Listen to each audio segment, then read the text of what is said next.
భారీ వర్షాల కారణంగా వరద ముంపుకు గురైన సెగినేటిపల్లిలో మాజీ మంత్రి గొల్లపల్లి సూర్యారావు పడవలో ప్రయాణం చేసి వరద బాధితులను వారి కుటుంబాలను పరామర్శించారు. ఈ సందర్భంగా గొల్లపల్లి సూర్యారావు మాట్లాడుతూ ప్రభుత్వం వరద బాధితులకు సరైన సౌకర్యాలు అందించడంలో విఫలమైందని విమర్శించారు. సాయంత్రం 5 గంటలైనా సరే అధికారులు వరద బాధితులకు భోజనాలు కూడా ఇవ్వలేని పరిస్థితిలో ఈ ప్రభుత్వం ఉందని ఘాటుగా అన్నారు. సురక్షిత ప్రాంతాలకు తరలించవలసిన వారు ఇంకా అధికారుల సాయం కోసం ఎదురు చూస్తున్నారని, పట్టించుకునే నాదులు ఎక్కడా కనబడడం లేదని విమర్శించారు. గొల్లపల్లి సూర్యారావు పాటు వైఎస్ఆర్ కాంగ్రెస్ పార్టీ నాయకులు దాడి సహదేవ్, నల్లిమోహన్, చిట్టి రాంబాబు, రక్షణ, దాడి ఆనంద్ తదితరులు పాల్గొన్నారు. వరదలు వచ్చే సీజన్. ఈ సమయంలో లోతట్టు ప్రాంతాల దగ్గర ఏమైనా ప్రమాదాలు వస్తాయేమో అన్నటువంటి ఉద్దేశంతో ప్రభుత్వం ముందు చూపుతో అధికారులు కానీ ప్రభుత్వ యంత్రాంగం కానీ ఆయా పల్లపు ప్రాంతాల దగ్గర ఇసుక బత్తాలు నిల్వ చేసుకుని చూపుతారు. ఆనవాయితీ ఇది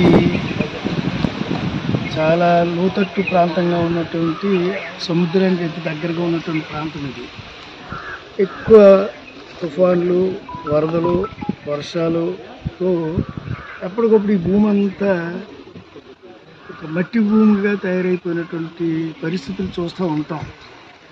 ఇప్పుడు ఈ సందర్భంగా నేను మీకు మనవి చేసేది, గడిచినటువంటి 6 రోజుల నుంచి ఒక ప్రక్కన వర్షాలు కురుస్తున్నాయి, మరో ప్రక్కనే 6 రోజుల నుంచి కూడా తుఫాను, ఈ యొక్క వరద కాస్తగా అలాగా విజృంభిస్తూ ఉంది.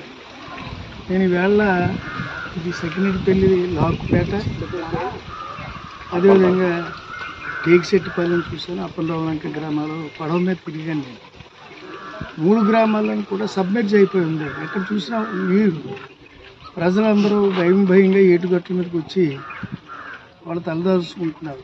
కొన్ని ప్రాంతాలు అయినట్లయితే ఇంకా నీటిలోనే ఉన్నారు.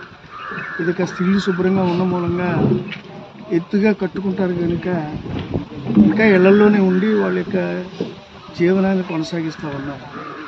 నేను చాలామందిని అడిగాను, అమ్మ ఏంటి 6 రోజుల నుంచి ఏంటి మీకు ఏమైనా ఇబ్బందులు ఏమైనా వస్తున్నాయి ఏంటంటే, ఏమీ లేవు కానండి, కనీసం మాకు ఒక మంచినీళ్ళు తప్ప మేము ఎలా ఉన్నామో పలకరించే నాదుడే ప్రభుత్వ పరంగా ఇంతవరకు ఎవరు రాలేదండి. మీరు వచ్చారు, మాకు చాలా ఆనందంగా ఉంది. కానీ మాకు కనీసం పాలు ప్యాకెట్లు అయినా, మన ఇంట్లో పసిబిడ్డలు ఉన్నాయి, ఇళ్ళు ఉన్నాయి, పాలు ప్యాకెట్ అయినా బిస్కెట్ పొట్లమైనా ఇస్తే మేము ఆ చెడ్డి పిల్లలను మేము ఓదార్చుకుని వాళ్ళని కాస్త వాళ్ళ యొక్క ఆకలి బాధ తీర్చడానికి మేము ప్రయత్నిస్తూ ఉంటాం.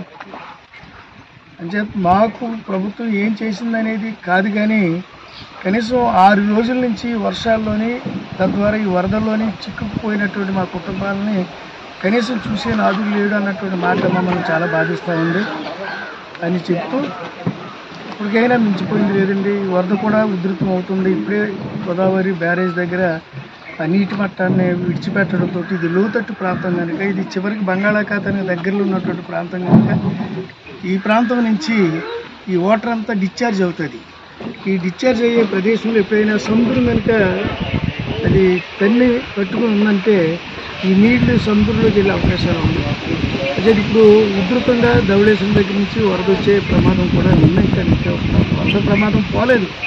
చేత అధికారులు దీనికి సంబంధించినటువంటి ఆలోచనతో ఉండాలని మనవి చేస్తూ, చాలా సందర్భాల్లో నేను తిరుగుతున్నటువంటి 3 గ్రామాల్లో మత్స్యకారులు కూడా నాకు ఎదురయ్యారు.